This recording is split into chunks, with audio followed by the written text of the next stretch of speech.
Olá pessoal, eu sou o Pastor Alan, esse é o terceiro vídeo do especial de Páscoa do Teolegal e hoje nós vamos falar sobre um assunto circunstancial na história da igreja. Nós vamos falar sobre a cruz de Cristo e vamos ver como a cruz foi representada no tempo e na história. Vai ter muita variação nas gravuras que nós vamos analisar e a ideia é justamente nós entendermos por que tanta variação e, como nós vimos lá no vídeo 1, o que essas variações provocam no ser humano quando estamos pensando, a respeito da cruz. Então eu te convido a assistir os outros dois vídeos da série. O primeiro tem toda uma introdução a respeito do valor da arte e a entrada de Jesus em Jerusalém. O segundo vai tratar do jantar de Páscoa, da última ceia oferecida por Jesus aos seus apóstolos, e hoje nós vamos falar sobre a cruz. Nós ainda temos mais dois vídeos, o de sábado e o de domingo. Sábado nós vamos falar sobre a morte de Cristo, sobre o Cristo morto, e no domingo nós vamos falar sobre a ressurreição. Então eu te convido desde já a acompanhar a série. Se você perdeu qualquer um dos outros dois, você assiste depois, eles estão disponíveis no canal. E aí amanhã e depois nós assistimos os outros.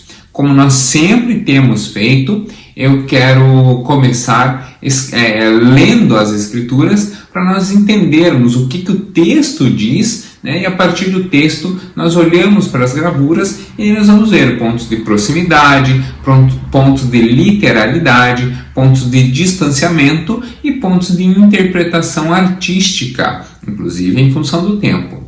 Esse é um vídeo muito especial, primeiro por todo o valor da cruz, e isso por si só já seria um tema muito interessante, mas também é o que nós teremos o maior lapso temporal, porque nós vamos ver gravuras do século VI, não são as mais antigas a respeito da cruz de Cristo, mas é uma gravura que eu selecionei, então, como você sabe, às vezes a gente abre mão, não dá para abarcar todos, então a gente pinça um aqui, outro ali. Nós vamos ver uma ilustração do século VI e nós vamos ver uma ilustração de 1951, do Salvador Dalí. Então é o maior distanciamento temporal entre as obras que nós vamos analisar. Quando nós analisamos, por exemplo, da ceia, havia poucos séculos de diferença entre elas, de Da Vinci de 1500, a de Fernão Henrique de 1511 e a do Grão Vasco de 1490, se não me engano. Então todas muito próximas ali umas das outras. Dessa vez sobre a cruz de Cristo não, nós vamos fazer uma viagem temporal enorme e eu te convido a caminhar comigo então nesse tempo. Vamos para o estudo? Então nós vamos começar analisando a respeito da cruz do que está em Lucas. Lucas, no seu capítulo 23, nós temos o texto. É lógico que, como você já sabe, esse é um recorte dos 4 evangelhos. Então você pode analisar as obras também com base nos outros evangelhos, nos outros 3. Os 4 evangelhos tratam da cruz de Cristo. Nós vimos a respeito da ceia que, por exemplo, o de João é completamente diferente. João não fala de cálice, não fala de pão. João fala de lavar os pés. Interessante isso, Mas a respeito da cruz, os 4 evangelhos relatam. Então isso é sinal de que esse é um assunto extremamente importante. Bom, nem precisava desse sinal, Todos nós sabemos a importância que a cruz de Cristo tem na história da cristandade. Vamos para o texto? Então, Lucas capítulo 24, a partir do versículo Lucas capítulo 23, a partir do versículo 24 até o versículo 49, texto um pouquinho maior, até porque tem muitos fatos, mas do versículo 24 ao 49 diz assim: Então Pilatos decidiu fazer a vontade deles. Eles quem? Os judeus que estavam ali e que pediram a condenação de Jesus. Libertou o homem que havia sido lançado na prisão por insurreição e assassinato, e como aquele que eles haviam pedido e entregou Jesus à vontade deles. O que acontece é que o Pôncio Pilatos, o governador romano, ele não encontra condenação sobre Jesus. Então ele tenta ali, né, trazer um criminoso famoso, que todo mundo sabia que era criminoso, né, dizer, tem esse, qual que vocês querem que eu solte? Na esperança provável, né, tudo indica que, na provável esperança de que libertassem Jesus, porque Jesus, tá bom, incomodou um pouco o status quo, aliás, incomodou bastante a estrutura que havia, mas entre um criminoso declarado, notório e claro, e ali um filho do marceneiro que se achava filho de Deus, eles falaram, Pôncio Pilatos pensou, não vão. Talvez tenha olhado para Jesus e dito, é um maluco beleza, né? Alguém meio tantã, mas é levinho. Pilatos não tinha essa inclinação, não entendia que realmente Jesus estava mudando toda a estrutura ali. E aí trouxe então Jesus e junto Barrabás, talvez para tentar uma última liberdade de Jesus. Como que a gente sabe disso? Porque depois ele fala, olha, foram vocês que escolheram, eu lavo as minhas mãos, sobre esse homem não está a minha condenação, não está a culpa da condenação, né? Então eu não condeno esse homem, quem está condenando são vocês. Mas pediram a cabeça de Jesus e pediram para soltar Barrabás, ele também não ia criar muitos problemas. Faça o que quiserem, né? Eu lavo minhas mãos, né? Pilatos falou, se decidam, isso é problema de vocês, não é problema romano. César continua dominando? Sim. Então tá bom, então crucifica. Então, vocês pediram, então leva embora, né? É mais ou menos o que Pôncio Pilatos faz. E aí, então, levam Jesus para a crucificação. Enquanto o levavam, agarraram Simão Cirineu, ou Simão de Cirene, né, que estava no campo, chegando do campo, e colocaram a cruz nas suas costas, fazendo-a carregá-la atrás de Jesus. E aqui a gente tem uma dúvida, né? Porque essa indicação de Lucas parece que durante todo o trecho, quem carregou a cruz foi o Simão Cirineu. Já há outros evangelhos que dão a entender que Jesus cai, mas cai com a cruz, cai sem a cruz, né, durante a caminhada. A tradição diz que Simão Cirineu carregou durante um trecho, mas também há relatos de que Simão teria carregado o trecho todo. Então a gente tem uma variação aqui, né? Mas o fato é que Jesus precisa ser ajudado. E por que isso? Porque ele também já havia sido açoitado. O açoite romano era um chicote que a ponta tinha várias hastes. E na ponta de cada uma dessas hastes de couro, cada uma dessas hastes tinha um pequeno osso da vértebra de carneiro, seco.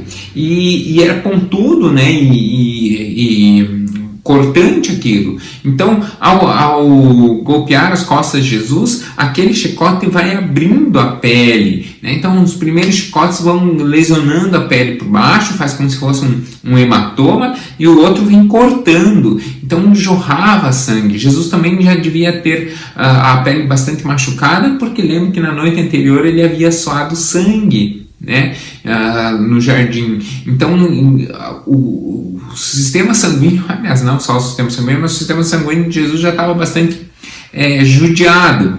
Então precisava da ajuda, precisou da ajuda, e Simão Cirineu o ajuda.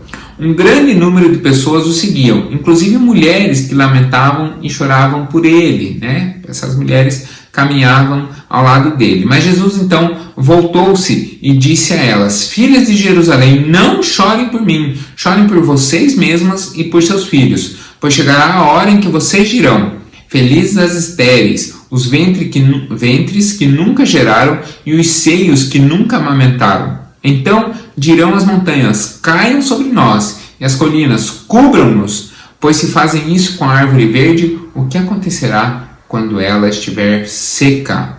E aí aqui a ideia dizendo, se vocês estão sendo maus dessa maneira, na própria presença de Jesus, imagina quando eu não estiver mais no meio de vocês. Imagina quando o Espírito Santo não estiver mais aqui no meio de vocês. Vocês estão sendo maus com aquele que veio fazer o bem. Vocês estão sendo maus com aquele que veio trazer a liberdade para vocês. Então vocês vão permanecer aprisionados no pecado. Pesadíssimo isso, né? E acontece realmente uma condenação muito séria depois a esse povo mesmo, né? Antes do ano 70, há toda uma invasão e o povo sofreu depois da morte de Jesus.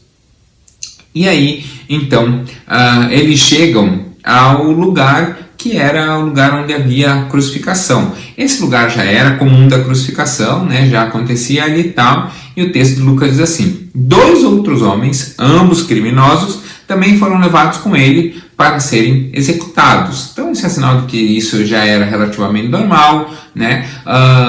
De que, veja, Barrabás, que nesse texto não aparece o nome, mas a gente sabe que é Barrabás, é apontado como sendo um insurreto, né?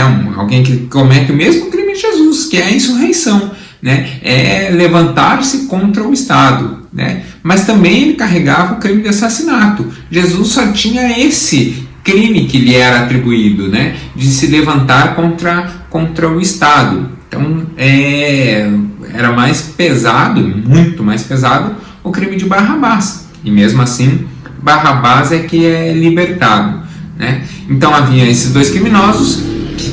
O texto nem diz que Pilatos tentou a liberdade deles, né? E estão lá junto com Jesus. Eles estavam vivos? Sim, a gente sabe que sim. Por quê? Porque há uma conversa deles com Jesus e vocês sabem disso. Quando chegaram ao lugar chamado Caveira, ou também chamado de Gólgota, porque é a mesma coisa, Gólgota e Caveira. Quando chegaram ao lugar chamado Caveira, ali crucificaram Jesus com os criminosos, um à sua direita e outro à sua esquerda. Então Lucas aqui é muito preciso, dizendo que Jesus estava no centro.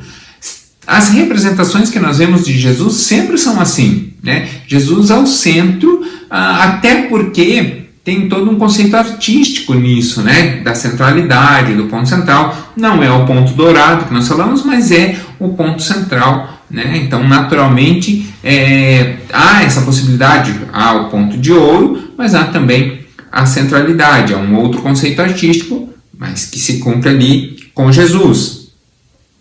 Então,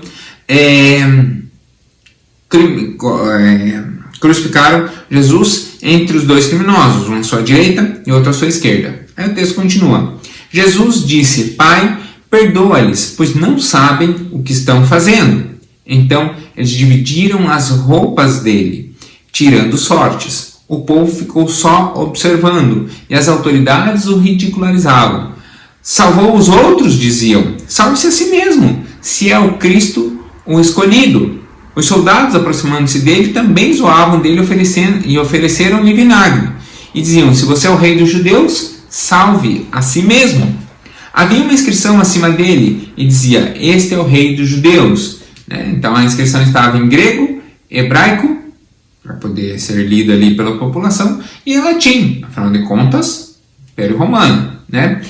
Em latim dizia: Jesus Nazarenus Rex Iudiorum, Jesus de Nazaré, rei dos judeus, né? Um dos criminosos que estava ali dependurados, lançava também insultos a Jesus. Você não é o Cristo? Salve-se a si mesmo e a nós.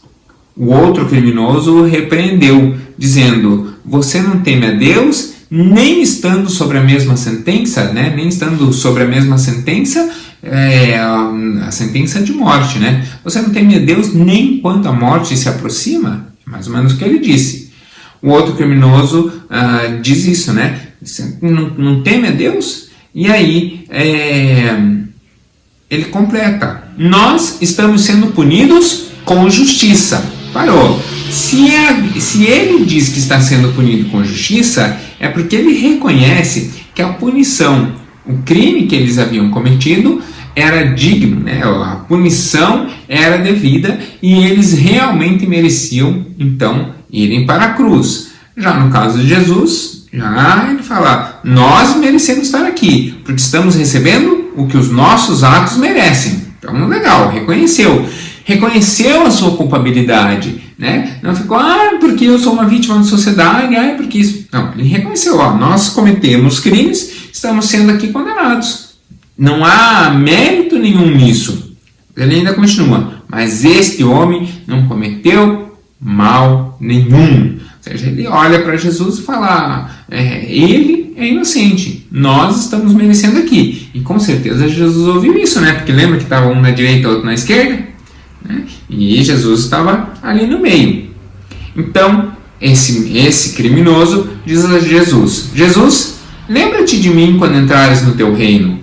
Ou seja, reconheceu e pediu misericórdia. Reconheceu que Jesus pertencia a um reino, era rei de algum lugar, né? E pede então a misericórdia. Então Jesus lhe respondeu, eu lhe garanto, hoje você estará comigo no paraíso. Olha que legal, né? Jesus prometeu a salvação a ele e não demorou, né? Hoje mesmo estarás comigo no paraíso.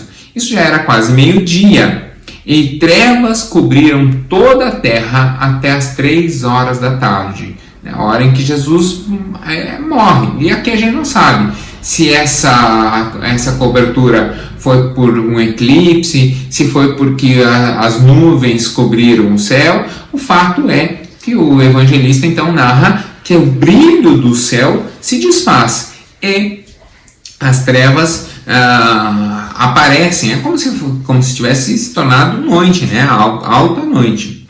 O sol deixou de brilhar e o véu do santuário rasgou-se ao meio. O véu é aquela separação, né, do santo dos santos, ou seja, do santíssimo para a área comum do santuário. Né? Essa cortina ela tinha mais ou menos isso daqui, ela tinha 12 centímetros de espessura, e é esse véu que se rasga, né? No sentido de que o espaço do santo, a separação do santo se desfaz, né?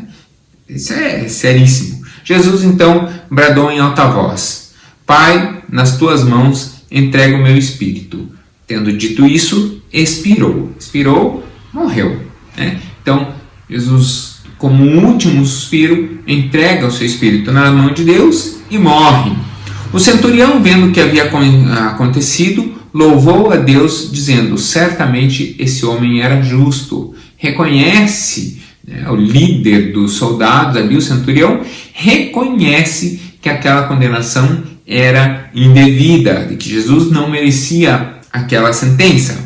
E todo o povo que havia se juntado para presenciar o que estava acontecendo, ao ver isso, começou a bater no peito em sinal de arrependimento e afastar-se, porque notaram que tinham sido manipulados e que haviam pedido a condenação de um inocente. E aí é muito sério. Por quê? Porque se eles reconheceram que Jesus era inocente, isso automaticamente significa que a mensagem de Jesus era verdadeira. E eles sabiam que haviam rejeitado a mensagem de Jesus do novo reino, né, e de que ele realmente era o Messias. Mas todos os que o conheciam, inclusive as mulheres que o haviam seguido desde a Galileia, ficaram de longe, observando estas coisas.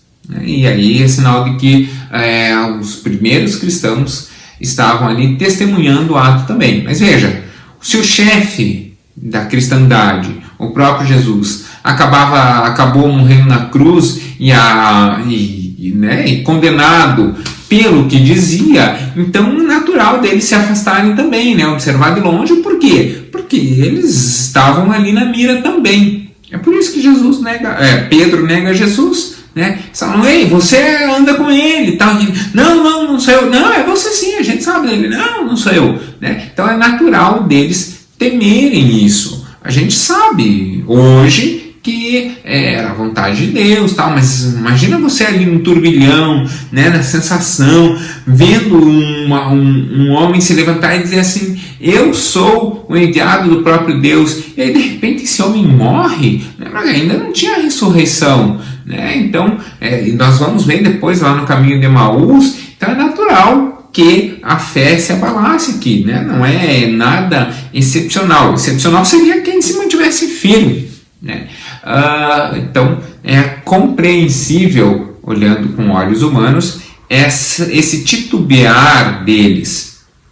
E aí há um trecho importante que aqui Lucas não traz, que é o fato da presença de Maria ali também. Então Jesus, antes de morrer, ele olha a um discípulo ao lado de Maria, um discípulo amado, e aí Jesus fala: mulher, esse é o teu filho. E para ele, né, essa é a tua mãe. Então Jesus quebra ali a conexão que ele tinha com Maria, né? Então essa fala representa justamente isso. Legal? Aí vamos ver então. Você já imaginou essa cena, já tem no seu imaginário mais ou menos como foi. Agora nós vamos para as gravuras. Vamos lá? Então, para essa parte para analisarmos a cruz, eu separei 4 ilustrações bastante significativas, com diferenças distintas em cada uma delas, e que eu gostaria de analisar com vocês. A primeira delas é essa. É uma ilustração que está dentro do Tetra Evangelho de Rábula. É um livro que tem os 4 evangelhos. Ele é do século VI, portanto entre o ano de 601 e 700. Né? Não tem precisão do ano, até porque nessa época ainda não havia imprensa no Ocidente, Gutenberg ainda não tinha feito a imprensa com tipos móveis, vai fazer quase 1000 anos depois. Os livros eram copiados à mão, então esse livro provavelmente foi feito à mão. É lógico que essa ilustração é feita à mão também. Os livros levavam muitos anos para serem elaborados. Então você imagina quanto tempo levou para se copiar à mão, né? Parte a parte, com todo cuidado, com toda a imprecisão que as canetas, né? Não eram canetas como as de hoje, eram feitas a partir da pena, tal, com toda a imprecisão que a pena e o desgaste natural que a pena traz. Então tem todo esse cuidado de tinta molhada, de esperar secar. Temos a questão da reverência com relação ao nome de Deus quando aparecia. Então, toda essa construção, com certeza, o Tetra Evangelho de Rábula levava mais de um ano para ficar pronto. E aí nós temos essa ilustração dentro dessa obra. É natural nessas obras dessa época ver algumas letras assim bastante elaboradas, alguns desenhos, tal. Nós chamamos essas incrustações, essas inserções. E aí nós chamamos essas incrustações, essas aplicações de iluminuras. E aí nós temos então a ilustração da crucificação de Cristo. A primeira coisa que nos chama a atenção de tudo é o personagem central. Aqui não se levou em consideração o estudo de perspectiva.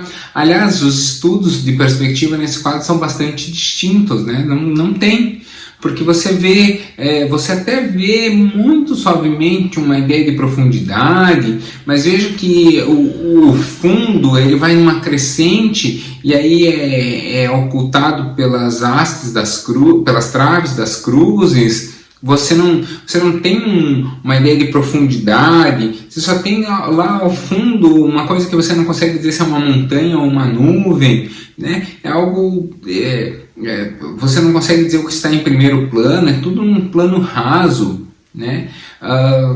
O máximo que você tem aqui são 2 planos, que seria o muito fundo e tudo acontecendo no primeiro plano. Então é uma ilustração bastante mais simplória. Nós vamos ver as posteriores que você tem proporções de profundidade e tal. E aí chama a atenção aqui a centralidade. Se você for perceber, o personagem central é Cristo. E como que nós deduzimos isso? Nós deduzimos isso primeiro pelo seu halo, né, de luz. Então, por esse brilho que é sobre a cabeça. Nós já vimos em tantas outras, e nos outros estudos a gente viu isso também.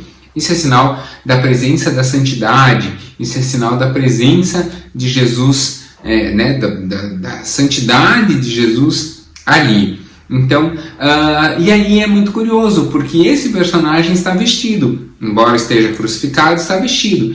E nós vimos no texto que os soldados presentes disputaram as vestes de Jesus. Então aqui nós temos um contrassenso, né? Como que Jesus estaria vestido, mas as suas vestes foram disputadas? Então a gente não consegue definir isso muito bem.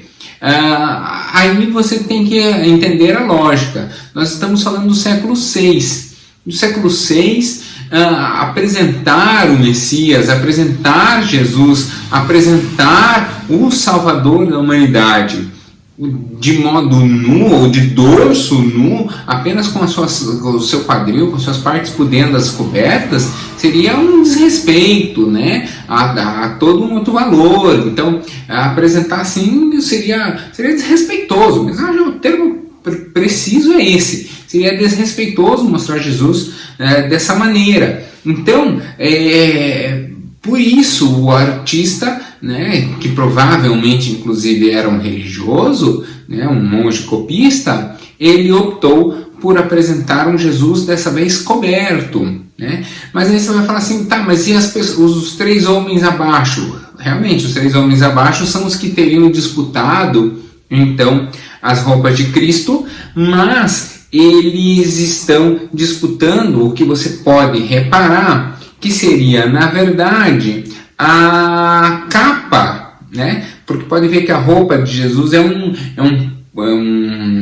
lilás, né? O lilás tem todo o seu significado e tal, mas seria um lilás que é muito semelhante a esse tecido que está ali jogado ao chão também, né? E eles ali com ele em mãos, tal, ou seja, pela interpretação do autor, eles na verdade estariam disputando o manto, né? Não as vestes, não a túnica de Jesus, mas o manto que Jesus levaria sobre a sua túnica, que era algo bastante comum para a época. Então, nós vimos inclusive quando falamos do jumentinho, né, que eles colocaram seus mantos, suas capas sobre o jumentinho para Jesus poder montar. Então seria esse manto que eles teriam disputado. Isso não faz muito sentido, até porque nós sabemos que as pessoas na época eram crucificadas nem mesmo com essa cobertura nos quadris, eram crucificadas nuas, né? A ideia é a humilhação total mesmo, o máximo de humilhação possível, e qualquer pessoa normal, ao se expor publicamente completamente nua, naturalmente lhe causa vergonha, e não seria diferente com Jesus, né? Então, para expor essa vergonha do criminoso, né, do condenado, as pessoas eram crucificadas nuas, e Jesus não ia passar por uma questão distinta. Então, com certeza Jesus não foi crucificado dessa maneira, né? Um outro detalhe que chama atenção é que ao lado de Jesus há os 2 criminosos, e esses 2 criminosos sim, já apenas com as suas partes pudendas cobertas. E aí chama atenção que sobre o peito deles há um X. Por que isso? Porque naturalmente a crucificação na mão, o próprio peso rasgaria a mão. Então existem estudos dizendo se realmente a pessoa era crucificada com os cravos na mão, se era aqui no pulso, né? Ou se era na mão, mas a pessoa ficava com o seu braço amarrado, né? Então nós temos essa concepção também, que é uma possibilidade também. Nós vamos ver um outro quadro que tem algo diferente, mas daí quando chegar lá eu vou chamar a atenção para vocês, né? Então a gente não sabe exatamente como eram esses detalhes da crucificação, mas nesse caso o autor entendeu que provavelmente o dorso dos condenados que era amarrado, daí não a trave, mas a haste, né? Ao encontro da haste com a trave.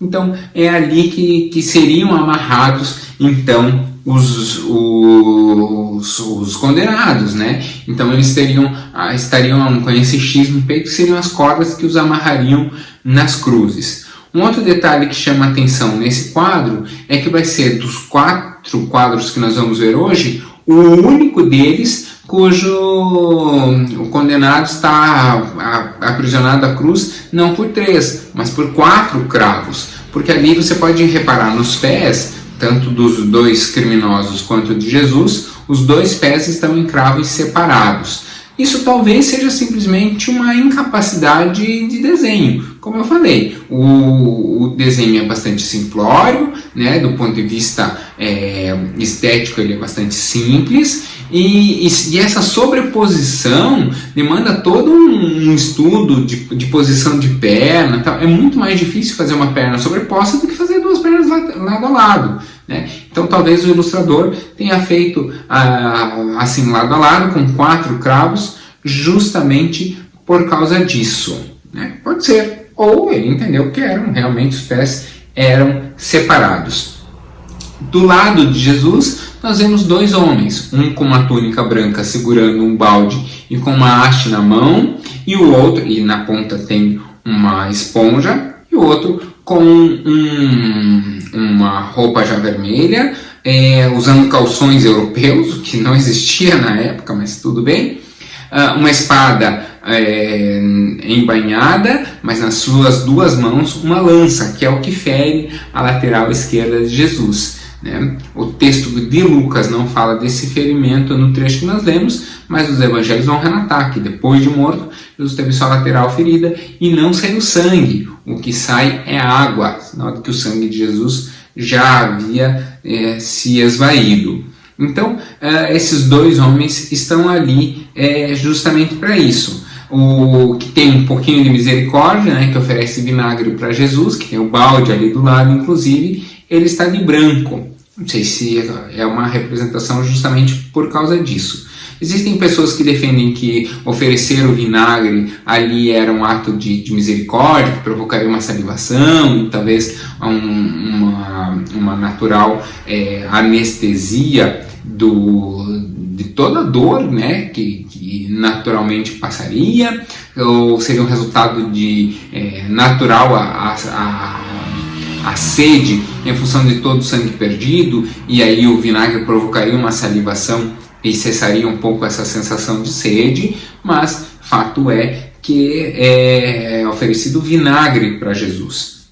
Um detalhe que não se vê na cruz de Jesus, mas nós vemos na cruz dos 2 laterais, são estacas, né, segurando a cruz. O que isso significa? Significa que o autor entende que a cruz era transportada toda ela, a sua haste e a sua trave. Né? Então, ao colocar ali, porque vai colocar a peça toda, então precisaria colocar as estacas para segurar. Por que nós não vemos estaca na de Jesus? Porque os homens estão à frente. Só por isso, né? A princípio não teria nada.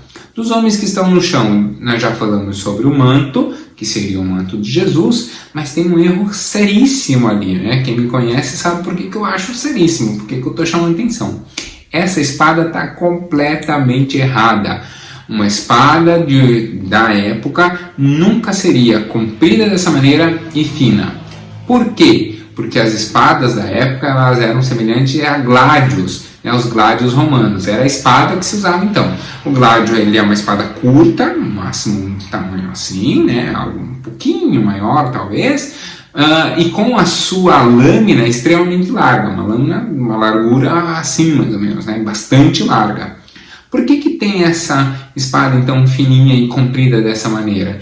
Porque no século VI já se usava a cota de malha. O que é a cota de malha? É uma roupa que não é de malha, né? Ela é uma roupa de aço, né? Uma roupa de metal, de ferro e tal, mas ela é de metal. São anéis presos, né? Como se fossem correntes, assim, são anéis presos um no outro e que fazem uma roupa pesada, costuma pesar uns 8, 10 quilos, tem cotas, depois as cotas o metal vai melhorando, então as cotas passam a ter, aí ficaram leves, passaram a ter 6, 7 quilos, né? Nunca menos do que isso, e defendiam os cortes, né? Então a espada que passasse cortando não fazia nada quando pegava a cota de malha.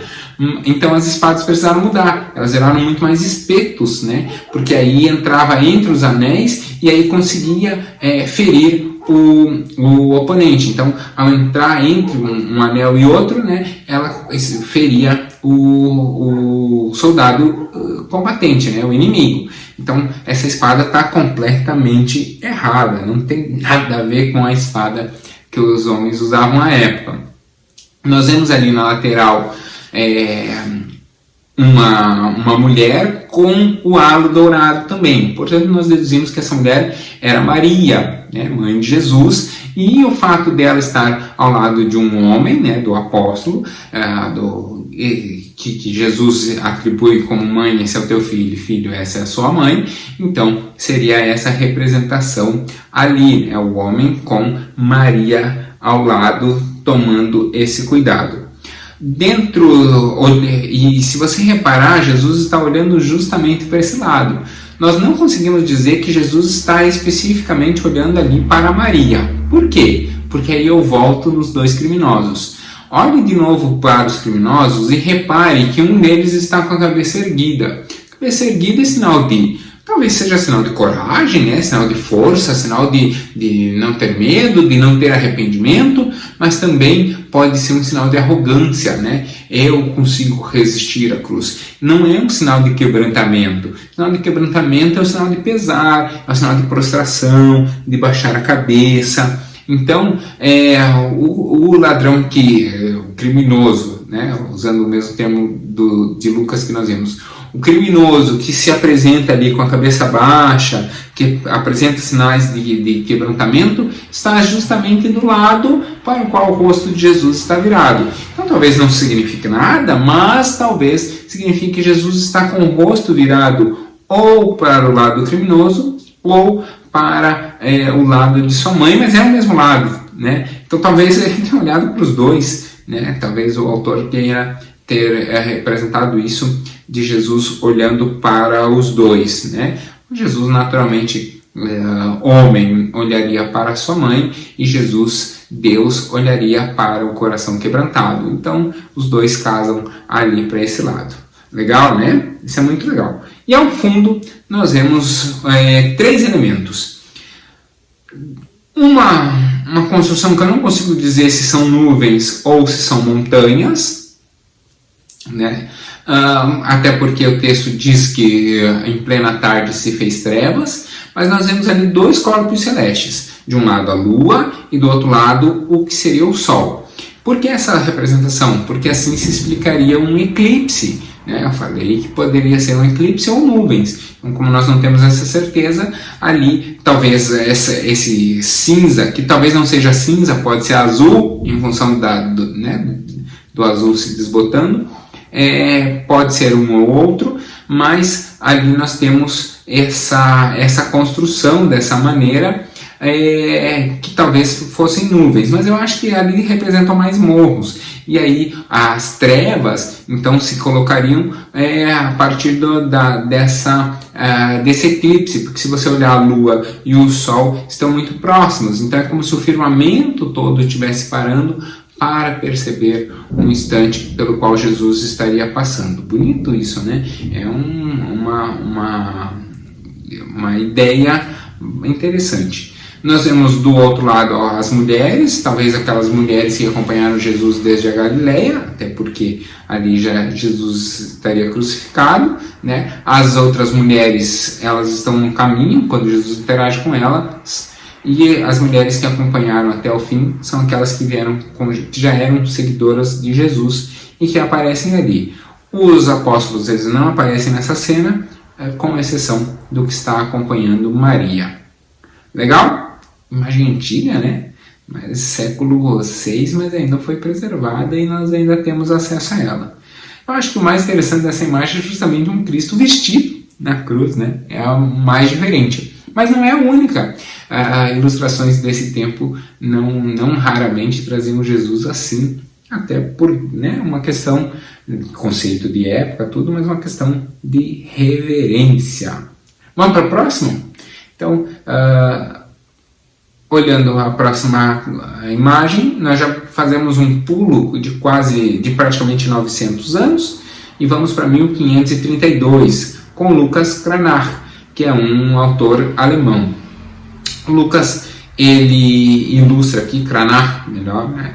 Ele ilustra aqui conceitos artísticos. Esse é o mais longe do que efetivamente aconteceu, tá? Nós vamos ver aqui uma série de coisas, mas tem seu significado, né? Então aqui é muito mais significativo do que representativo, né? E aí, então, eu queria fazer essa viagem olhando para esse quadro. Vamos lá? Quando nós olhamos para o quadro do Cranach, algumas coisas me chamam muito a atenção. A primeira delas é a altura da cruz. Você reparou como essa cruz é extremamente alta? Né? Essa cruz facilmente chegaria aos 3 metros.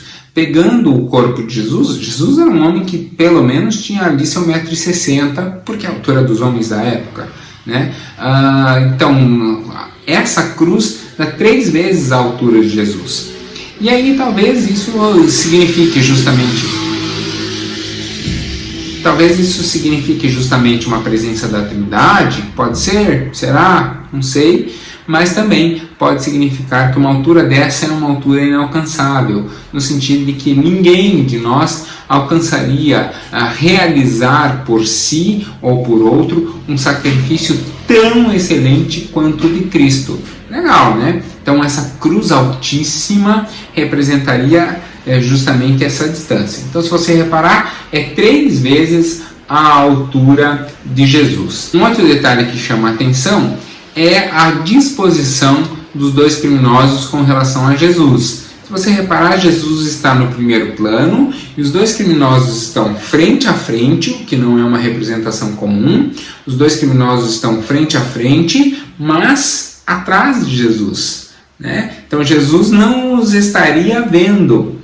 E aí é muito interessante, porque a gente também pode deduzir disso, né? Pode ler disso a ideia de que aquele que se apresenta quebrantado diante do Senhor, ou aquele que se apresenta, não se apresenta quebrantado, né? Deus não olha para o seu rosto, ou seja, Deus não faria acepção de pessoas. Ele teria um julgamento reto e firme, né, julgando quem quer que fosse sem olhar o rosto da pessoa, que é mais ou menos o que teria acontecido aqui, né? Então, sem olhar o rosto de um ou de outro, ele faria esse julgamento. E aí, então, os 2 ficariam nas costas dele, mas Jesus, por estar entre eles e por interagir, por isso que eu chamei a atenção na hora que nós vimos o texto, por interagir com o que se mostra arrependido, então nós podemos tranquilamente, sem sombra de dúvidas, afirmar que Jesus ouvia o que os 2 diziam. Muito bem, pensando agora nos itens de baixo, eu chamo a atenção para esse que é o mais destoante de todos. As roupas estão muito longe de ser as roupas que se usavam na época de Jesus, tudo, mas esse cavaleiro que ali está é um cavaleiro com uma armadura germânica. Nada tem a ver com as armaduras que se usava na época. Aquele soldado que está atrás com plumas no capacete, então aquilo está longe da realidade. Mas esse germânico, com a sua espada também que não é um gládio, né? Esse germânico também está muito longe. Até o tipo de sela, de montaria, não é o tipo que se usava na época de Jesus, né? Então, ele está ali completamente atemporal, fora do tempo da cena. Mas talvez isso tenha uma razão, porque quando se coloca elementos como esse, o leitor, porque pense que nós estamos falando aqui de um homem do século XVI, quase do século XVI, né? Quando nós olhamos para um homem do século XVI, nós vemos ele aqui com olhar para esse soldado e se identificar. Então essa identificação provoca uma conexão entre a pessoa que observa o quadro e a cena. Então a gente também pode deduzir dessa imagem,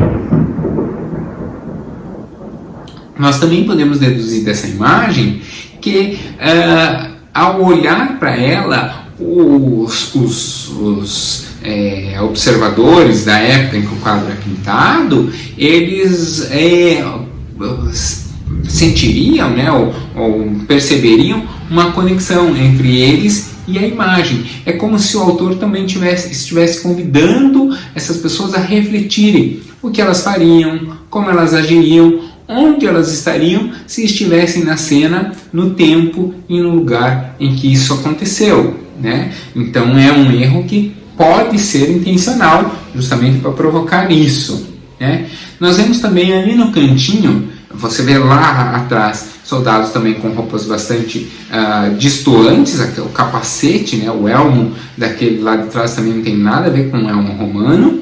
E aqui no primeiro plano nós vemos uma mulher desfalecendo, né, sem força para se levantar, mas um homem tentando ainda levantá-la e uma segunda mulher ao seu lado, né, e ali nós entendemos que essa mulher seria então Maria. Até porque, se você reparar, talvez a imagem não ajude, mas tem um pequeno halo em volta da sua cabeça, né? Então, o sinal ali de santidade em Maria também.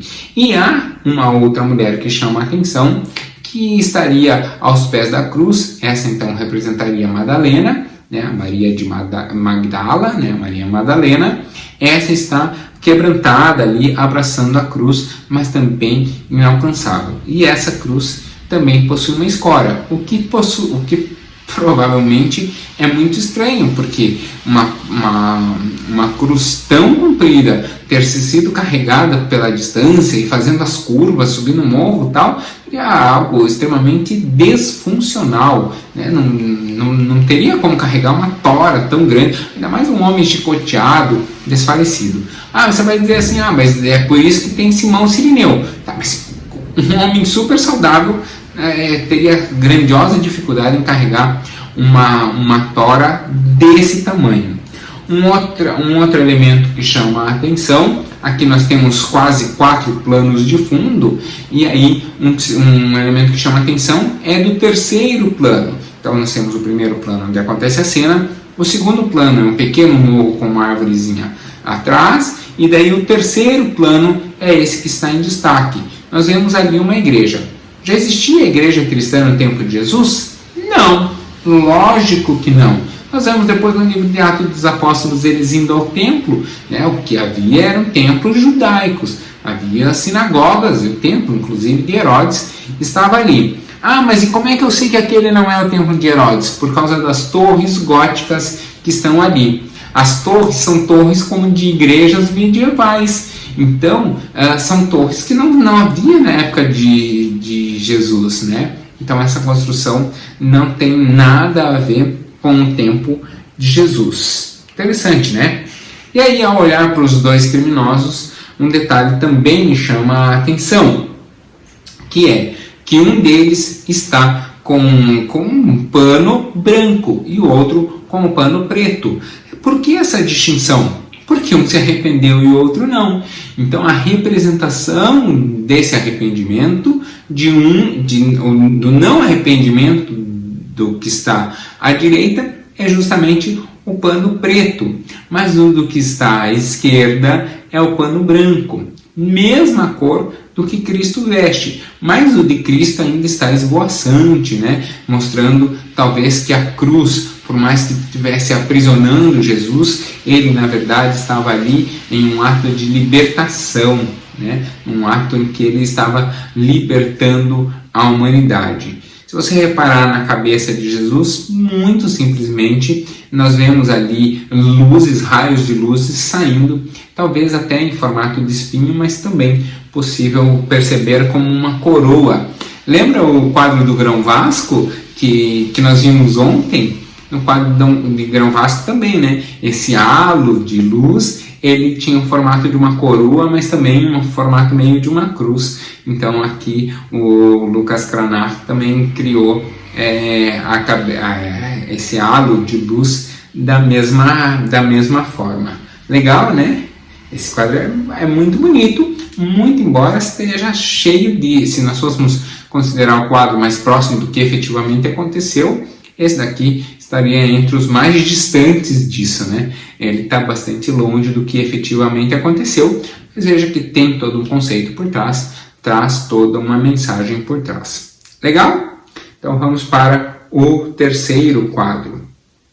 O terceiro quadro é o que eu acho mais próximo de todos. Muito embora esse quadro esteja bastante longe do que seria efetivamente a cena em si, mas a cruz de Cristo eu acho que era muito próxima dessa daqui. Sabe por quê? Nós já vamos ver. Então vamos fazer o seguinte, para aprender a sua audiência, eu vou analisar os outros elementos e depois eu volto para a cruz, tá bom? Então vamos lá. O primeiro personagem que chama atenção é um homem com um livro na mão, apontando e com um escrito ali, como se fosse quase um balãozinho de uma história, de um storytelling, né? De uma história em quadrinhos. Então, que livro é esse que ele segura? Ali seria o livro da lei, ou o livro dos profetas, né? Ou o Tanakh todo, né? O livro da lei e dos profetas. E quem seria esse homem? Esse seria João Batista. E como a gente sabe disso? Por causa do escritinho que está ali. Talvez você não consiga ler, até por causa da qualidade da imagem, né? A gente tem todos esses detalhes, mas ali está escrito o seguinte: Illum oportet crescere, me autem minui. O que importa, o que realmente é oportuno, é que ele cresça. E aí ele está apontando, né? Que ele cresça e que eu diminua. Quem fala isso? Quem fala isso é João Batista. João Batista fala isso, está gravado no Evangelho de João, daí o João Evangelista, está gravado no Evangelho de João, capítulo 3, versículo 30, tá essa fala. E o que importa é que ele cresça e eu diminua. João Batista, nós precisamos lembrar que era um homem extremamente famoso na época de Jesus, mais famoso que o próprio Jesus. João Batista era o que hoje nós chamaríamos de influencer, né? Seria uma pessoa, teria mais seguidores do que Jesus no Instagram, teria mais inscritos no canal do YouTube. João Batista era extremamente famoso, extremamente conhecido, muito mais do que Jesus. Até porque seu ministério durou muito mais tempo, né? Ele era mais famoso do que Jesus, né? E aí, quando ele batiza Jesus, do qual ele, inclusive, a princípio renega, não quer batizar, aí Jesus chama a atenção dele e fala, é preciso que seja feito. Ele fala, mas eu não sou digno de amarrar as sandálias dos seus pés, vou lhe batizar, né? Jesus fala, é preciso que seja feito para que se dê o exemplo. Tá bom, então você mandou, eu cumpro. Né? E aí tem a cena do céu se abrindo, o Espírito Santo descendo como uma pomba, a voz de Deus aparecendo ali, esse é meu filho amado, em quem me comprazo e tal, né? Mas João Batista acaba sendo muito mais famoso do que Jesus. Não significa que isso diminui a obra salvífica de Jesus, só não teve fama a princípio. E aí João Batista então faz essa declaração, é importante aqui não sou eu, posso até ser famoso, mas o importante não sou eu. E se for preciso eu deixar de ser famoso para que a mensagem dele seja maior do que a minha, porque naturalmente então que eu diminua, mas que ele cresça. Legal, né? O Batista é um cara 10 e naturalmente ele tinha tudo para ter rusa com Jesus, né? Era da família, né? Era primo. Mas não, ao contrário, foi um primo, um parente leal e alguém com um coração bastante voltado à obra de Cristo. Aí nós vemos aos pés de João Batista uma distorção aqui. Quem que é esse aos pés de João Batista? É o próprio Jesus. Sempre que você vê um carneirinho branco, às vezes aparece um pouco mais adulto, às vezes bem filhotinho como esse, um carneirinho branco com 3 patas no chão, mais uma pata levantada e nessa pata uma cruz ou uma bandeira, né? A bandeira normalmente é uma bandeira branca com a cruz em vermelho. Esse é o Cordeiro Pascal, o Cordeiro que está lá em Apocalipse e que diz esse é o Cordeiro de Deus que tira o pecado do mundo. É esse Cordeiro ali, né? Ele sempre está segurando essa hastezinha. Ao lado dele tem também uma taça, que seria o Santo Graal, né, a taça que Jesus teria estabelecido a nova aliança com os seus discípulos. Legal, né? Então, mas aí você vai falar assim, mas o Cordeiro não é Jesus? E o Cordeiro está olhando para o Cristo morto, né? E aí a ideia é exatamente essa. Como eu falei, essa não é a representação do ato, mas é simbólico. Então, o Cordeiro está ali em sacrifício. E aí o Cordeiro olha para o corpo sacrificado, né? Que é o corpo do próprio Cristo. Vamos pular para o outro lado, depois nós vamos chegar no homem crucificado ali e na cruz, que é a que eu acho que era a mais próxima da verdade. Olhando para o lado, nós vemos uma mulher de branco, realmente desesperada, sendo amparada por um homem ao seu lado. Esse homem é o apóstolo e essa mulher é Maria. Né? Maria dessa vez não possui, você notou que todas as pessoas ali, nenhuma delas possui o halo de luz, né? Nem o próprio Cristo. E ali Maria é representada então pelo branco, né? E aos pés de Maria, mais voltados a Cristo, né? Aos pés da cruz, ao lado da Maria, estaria a Maria Madalena, né? E a Madalena arrependida, né? A Madalena ali quebrantada, com as mãos levantadas, assim, como clamando por misericórdia, e o Cristo com o rosto voltado justamente para esse lado, né? E agora, então, nós chegamos efetivamente ao ponto alto deste quadro, que é a cruz. Eu acho que a cruz de Cristo era muito mais próxima disso. Não era como aquela no Cranar, 3, 4 metros de altura. E vou lhes dizer por quê.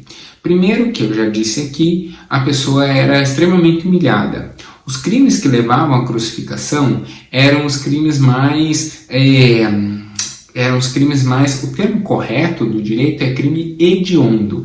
Eu sei que esse termo no Brasil já é muito usado e mal usado. O que é hediondo? Hediondo vem do latim edere. Edere, literalmente em português, quer dizer feder. Né? É algo que é mal cheiroso, que provoca asco, que nos dá repugnância de olhar. É como se tivesse aquilo passando e você fala assim, eu não quero nem me ver. Sabe essas coisas que você fala assim, eu não quero nem ver, não conte detalhes, eu não quero saber detalhes, ou isso me provoca repulsa. Isso são crimes hediondos, né? Crimes que socialmente são inaceitáveis. Vamos ser sinceros, há crimes que a sociedade acaba tolerando. Não que acha certo, a sociedade não acha certo, né? Mas acaba tolerando. Por exemplo, se alguém aqui já foi assaltado, levaram o celular, aí você chega em casa chateado, poxa, tá voltando do trabalho e tal, o cara parou, tava com uma faca na mão, roubou meu celular.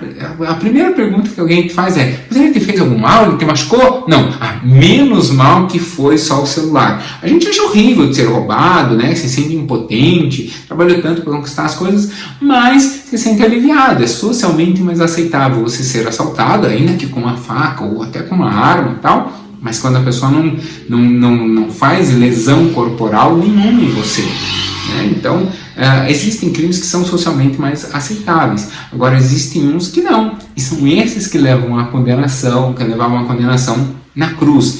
Então, uma cruz extremamente baixinha, ela, com a pessoa ali totalmente nua, ela permitia que muitas vezes a vítima ou a família da vítima, né? Às vezes a vítima foi assassinada, então a família da vítima, né? As pessoas que tinham repugnância por aquele tipo de crime, elas iam até o local e aí jogavam pedras, jogavam alimento, né? Frutas estragadas,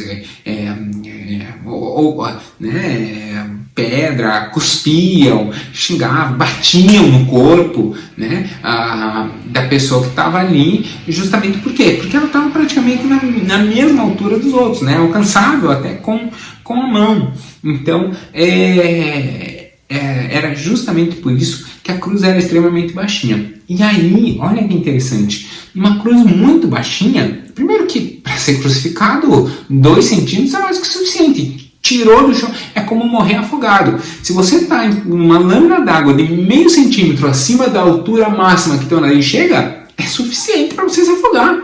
né? Se você não conseguir botar a cabeça para fora, é suficiente. Você não precisa de uma coluna d'água muito alta em cima de você.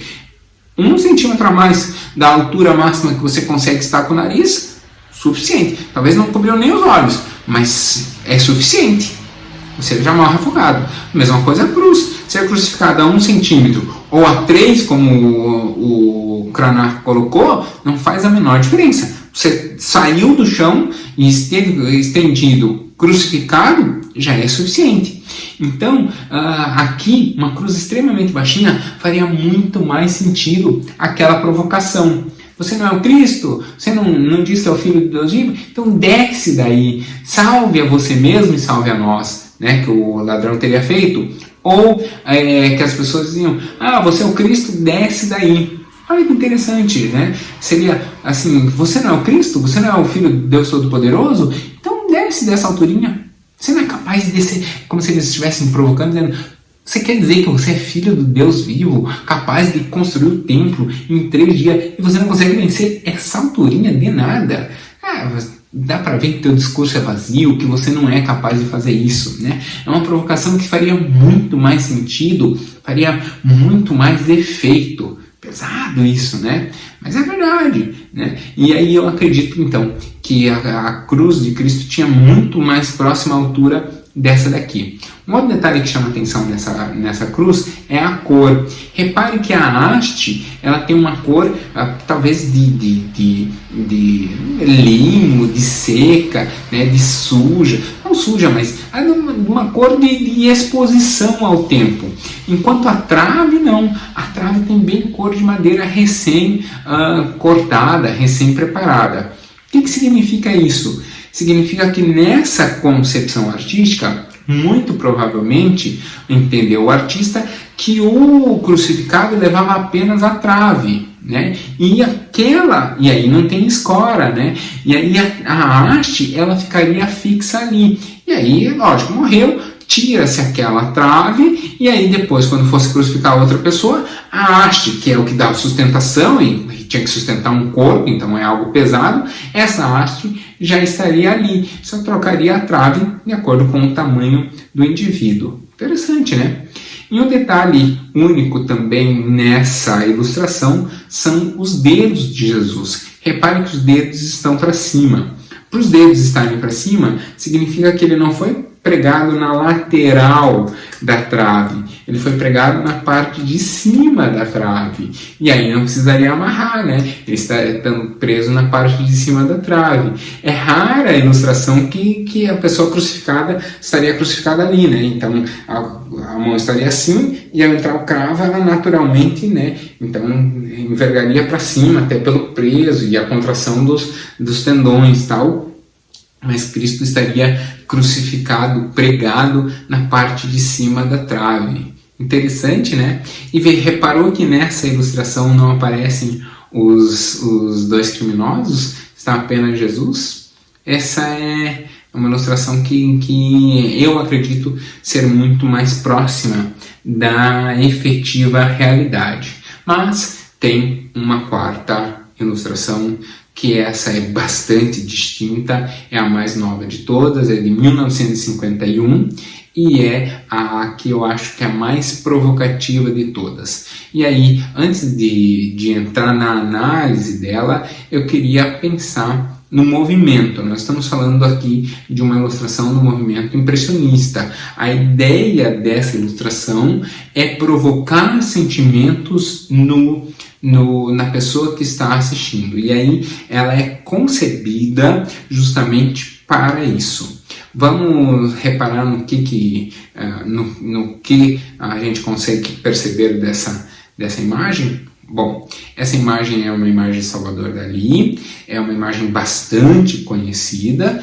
é o Cristo de São João, só um instantinho, deixa eu roubar aqui na minha colinha, é o Cristo de São...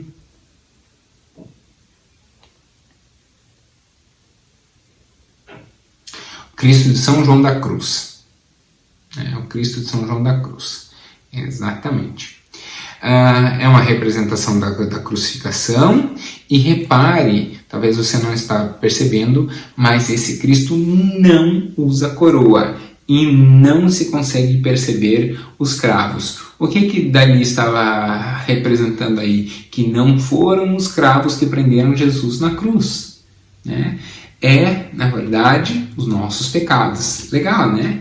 E repare que você não consegue ver o rosto de Jesus. Por quê?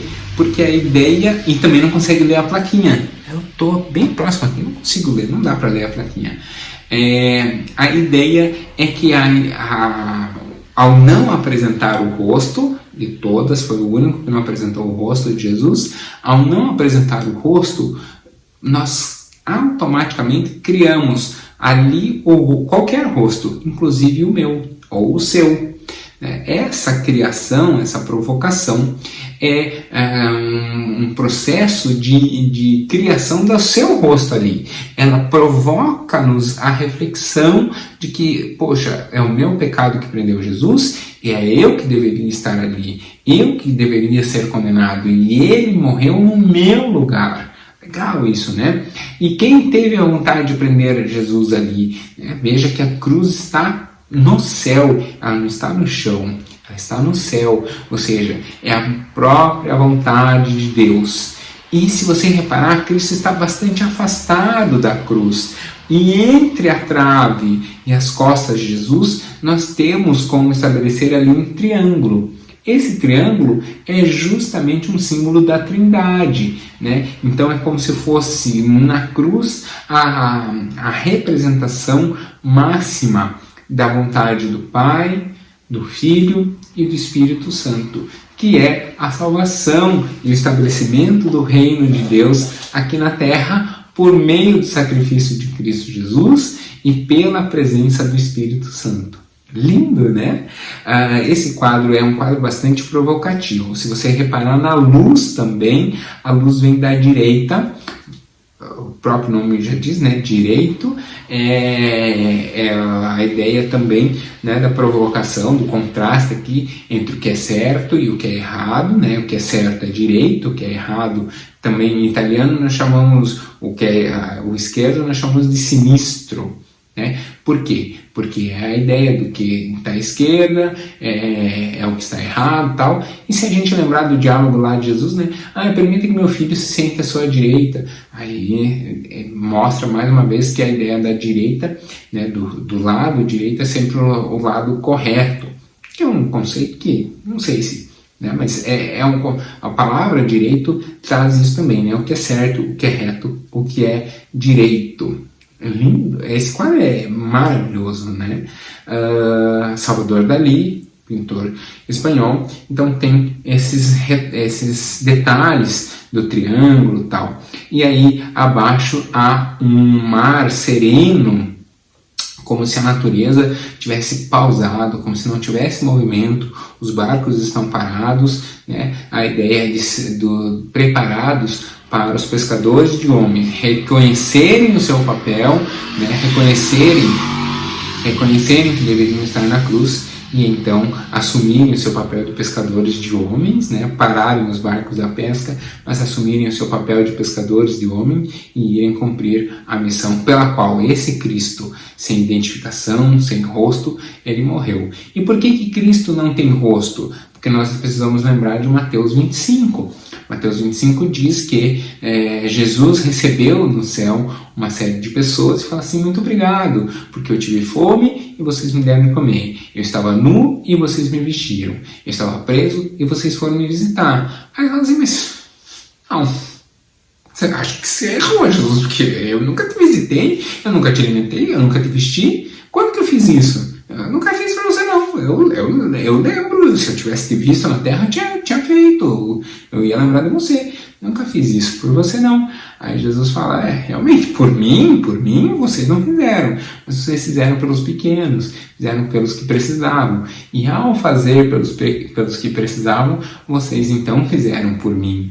Né? Aí, então por isso que vocês são bem-vindos. Aí tem os outros que vêm depois, Jesus faz a mesma fala e fala: vocês não fizeram pelos pequenos, então vocês não podem entrar. E aí Cristo não identificado, né? Inclusive com cabelo um tanto quanto diferente, né? Esse Cristo não identificado é justamente o Cristo que seria a identidade justamente lá de Mateus 25, né? Então, não precisamos ver o rosto de Cristo para amá-lo. Nós amamos a Cristo cumprindo e olhando frente a frente para o nosso irmão. Lindo, né? Essa é uma lição preciosa, por isso que eu gosto tanto desse quadro e por isso que eu o escolhi para fazermos a análise hoje. Eu não sei vocês, mas eu gostei muito de analisar os 4 quadros. Desculpe se eu me estendi um pouco, mas é que são quadros preciosos e que falam muito ao meu coração, né? Cada um tem o seu valor, cada um tem o seu conceito, em função de uma época, de um tempo, de todo um aporte por trás, mas falam muito ao meu coração. Espero que você tenha gostado. Vamos orar? Senhor, eu agradeço pelo seu sacrifício na cruz, eu agradeço porque isso tem se mantido vivo, com tanta variação como nós vimos hoje, em 4 quadros completamente distintos um do outro, mas a tua mensagem não muda. O Senhor morreu na cruz pelos nossos pecados, isso nós reconhecemos, pedimos perdão, e assim como nós vimos lá o criminoso que estava ao seu lado, dizendo, nós também reiteramos essa fala. Tem misericórdia de nós, filho de Davi. Ó Jesus, tem misericórdia do teu povo, tem misericórdia da nossa vida. Lembra de nós quando o Senhor estiver no seu reino. Lembra de nós, dá-nos acesso ao reino também pelo teu sacrifício. Nós te agradecemos porque o Senhor, em amor, se sacrificou por nós. Tem misericórdia da nossa vida. Eu abençoo a casa de cada um, oro para que a paz do Senhor, conquistada na cruz, seja sobre a casa de cada um, ainda mais nesta sexta em que nós lembramos do seu sacrifício, que nós possamos realmente colocar a nossa vida aos pés da cruz, como nós vimos em várias ilustrações ali, Madalena prostrada aos pés da cruz, que a nossa vida seja assim também, que nós não nos desviemos, mas estejamos firmes olhando para a cruz, lembrando do que o Senhor conquistou nela por amor de nós. É o que eu te peço e desde já agradeço em nome de Jesus. Amém. Essa sexta-feira é uma data de profunda constrição, de profunda reflexão pessoal, e nós vamos celebrar ainda no domingo a ressurreição. Mas eu gostaria que você, ao encerrar esse vídeo, você que valentemente continuou até aqui, que você pensasse, se colocasse no lugar das pessoas que estavam na época e viram o próprio Cristo morto, sem saber que ele ia ressuscitar no 3º dia. Né? Então, essas pessoas passaram por alguns dias ali, algumas horas de profundo medo, né, do que viria e do que iria acontecer. E mesmo assim eles perseveraram.